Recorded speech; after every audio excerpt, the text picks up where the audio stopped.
بنگلہ دیش کی سابق وزیر اعظم شیخ حسینہ اپنی حکومت کے خاتمے کے بعد سے بھارت میں مقیم ہیں۔ بنگلہ دیش کی نئی حکومت نے تو تاحال ان کی واپسی کا باقاعدہ مطالبہ نہیں کیا، لیکن شیخ حسینہ کی سیاسی مخالف خالدہ ضیاء کی بنگلہ دیش نیشنلسٹ پارٹی نے بھارت سے کہا ہے کہ وہ شیخ حسینہ کو بنگلہ دیش کے حوالے کرے۔ تاہم دلی میں مبصرین اور تجزیہ کاروں کا کہنا ہے کہ بنگلہ دیش میں شیخ حسینہ کے خلاف متعدد مقدمات درج ہونے کے باوجود دونوں ممالک کے درمیان حوالگی کے معاہدے کے تحت انہیں واپس بھیجنے کے امکانات کم ہیں۔ اس سوال پر کہ بنگلہ دیش کی حکومت کی جانب سے شیخ حسینہ کی حوالگی کی درخواست آئی تو بھارت کیا کرے گا، بھارتی وزارت خارجہ کے ترجمان رندھیر جیسوال نے کہا تھا کہ اگر ہم حوالگی کے بارے میں بات کرتے ہیں تو یہ مکمل طور پر مفروضے پر مبنی سوال ہے اور ایسی صورتحال میں کسی فرضی سوال کا جواب نہیں دیا جا سکتا۔ فی الحال اس سوال کا جواب دینے سے گریز کرنے کے باوجود بھارتی حکام نے اس امکان کو رد نہیں کیا کہ جلد یا بدیر ایسی درخواست ڈھاکہ سے آ سکتی ہے۔ بنگلہ دیش کی عبوری حکومت کی اعلیٰ قیادت نے بھی اندیا دیا ہے کہ یہ معاملہ زیادہ دیر تک فرضی نہیں رہے گا۔ بنگلہ دیش کے امور خارجہ کے مشیر ایم توحید نے گزشتہ ہفتے خبر رساں ادارے روئٹرز کو انٹرویو دیتے ہوئے کہا تھا کہ وزارت داخلہ اور وزارت قانون شیخ حسینہ کے خلاف درج مقدمات کی بنیاد پر فیصلہ کریں گے کہ آیا بھارت سے ان کی حوالگی کی درخواست کی جائے یا نہیں، اور درخواست کی صورت میں دونوں ممالک کے درمیان حوالگی کے معاہدے کے تحت انہیں بنگلہ دیش کے حوالے کرنا ضروری ہوگا۔ بنگلہ دیش سے حوالگی کی درخواست نہیں تو بھارت کیا کر سکتا ہے؟ حقیقت یہ ہے کہ ڈھاکہ بھی اچھی طرح جانتا ہے کہ اس معاہدے کے تحت حوالگی کی درخواست کے باوجود شیخ حسینہ کو واپس لانا آسان نہیں ہوگا۔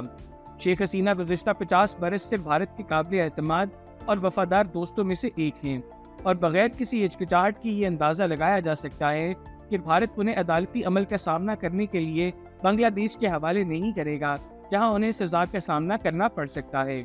دونوں ممالک کے اس معاہدے میں کئی ایسی شرائط کے دفعات ہیں جن کی بنیاد پر بھارت شیخ حسینہ کی حوالگی سے انکار کر سکتا ہے۔ یہی نہیں بلکہ درخواست کو قانونی پیچیدگیوں کی بنیاد پر طویل عرصے تک زیر التوا بھی رکھا جا سکتا ہے۔ اس معاہدے کی ایک عام شق میں کہا گیا ہے کہ جس شخص کی حوالگی کی جائے گی اس کے خلاف الزامات اگر سیاسی نوعیت کے ہوں تو درخواست کو مسترد کیا جا سکتا ہے۔ اس کے مطابق اگر کسی جرم کا تعلق سیاست سے ہے تو ایسے معاملات میں حوالگی سے انکار کیا جا سکتا ہے، لیکن جن جرائم کو سیاسی نہیں کہا جا سکتا ان کی فہرست بھی کافی طویل ہے۔ بنگلہ دیش میں شیخ حسینہ کے خلاف گزشتہ 2 ہفتوں میں جو مقدمات درج کیے گئے ان میں قتل اور اجتماعی قتل کے مقدمات شامل ہیں، اور اس کے علاوہ اغوا اور تشدد کے مختلف الزامات بھی ہیں۔ نتیجتاً پہلی نظر میں انہیں سیاسی قرار دے کر مسترد کرنا مشکل ہے۔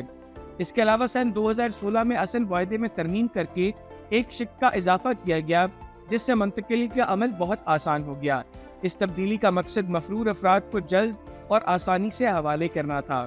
ترمیم شدہ معاہدے کے سیکشن 10/3 میں کہا گیا ہے کہ کسی ملزم کی حوالگی کی درخواست کرتے وقت متعلقہ ملک کو ان الزامات کے حوالے سے کوئی ثبوت پیش کرنے کی ضرورت نہیں ہے، اور صرف متعلقہ عدالت سے وارنٹ گرفتاری پیش کرنے کو ایک درست درخواست تصور کیا جائے گا۔ اس کا مطلب یہ ہے کہ اگر عدالت بنگلہ دیش میں شیخ حسینہ کے خلاف کسی بھی مقدمے میں وارنٹ گرفتاری جاری کرتی ہے تو بنگلہ دیشی حکومت صرف اسی بنیاد پر بھارت سے ان کی حوالگی کی درخواست کر سکتی ہے، لیکن اس کے باوجود معاہدے میں ایسی کئی شقیں موجود ہیں جن کی مدد سے متعلقہ ملک کو حوالگی کی درخواست مسترد کرنے کا حق حاصل ہے۔ مثال کے طور پر اگر اس شخص کے خلاف اس ملک میں کوئی مقدمہ زیر التوا ہے جس سے حوالگی کی درخواست کی گئی ہے تو اس مقدمے کی بنیاد پر درخواست کو مسترد کیا جا سکتا ہے۔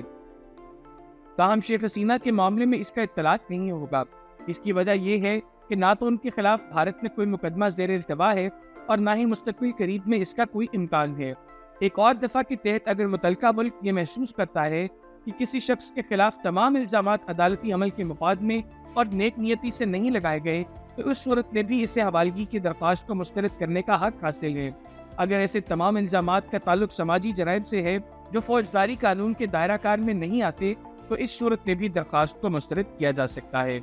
دہلی کے تجزیہ کاروں کا کہنا ہے کہ اگر واقعی بھارت کو شیخ حسینہ کی حوالگی کی درخواست موصول ہوتی ہے تو وہ اس دفعہ کا استعمال کرتے ہوئے درخواست کو مسترد کر سکتا ہے۔